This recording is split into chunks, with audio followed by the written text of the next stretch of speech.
علی کا فرمان شراب کے بارے میں سن لیجئے. آج تو گھٹ گھٹ کرتی ہوئی دنیا چھک کے لے جاتی ہے نا. کہتے ہیں جی پولیس اپنی ہے، جج اپنے ہیں، وکیل اپنے ہیں، حکومت اپنی ہے، ہم سے کس نے پوچھنا ہے؟ میں نے کہا جس نے پوچھنا ہے نا اس نے پوچھنا ہے. جس نے حرام کی ہے اسی نے پوچھنا ہے. اسی نے پوچھنا ہے بھئی کیا میری حلال نعمتیں کم تھی جو حرام کی طرف تم چلے گئے؟ حلال نعمتوں کی کوئی ہے تعداد؟ دنیا شراب بڑی دھڑلے کے ساتھ پیتی ہے.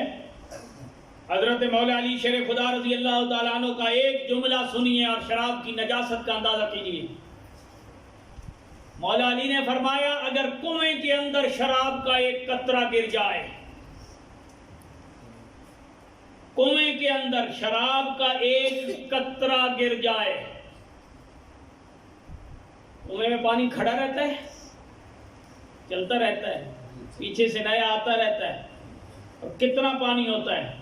لیکن مولا علی فرماتے ہیں، فرمایا کنویں میں شراب کا ایک قطرہ گر جائے، پھر اس کنویں کے ساتھ کھیتی کو سراب کیا جائے، پھر اس کھیتی کے اندر سبزہ اگے، پھر اس سبزہ کو کوئی بکری کھائے، پھر اس بکری کا دودھ دویا جائے، علی اس دودھ کو بھی ہاتھ لگانے کے لیے تیار نہیں ہے.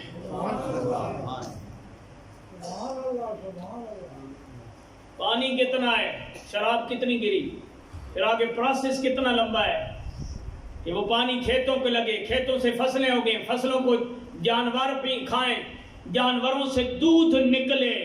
مولا علی فرماتے ہیں ہم اس دودھ کی طرف دیکھنے کے لیے بھی تیار نہیں ہیں. نام مولا علی کا لینا اور جام شراب کے چڑھانا یہ منافقت ہے، یہ محبت علی نہیں.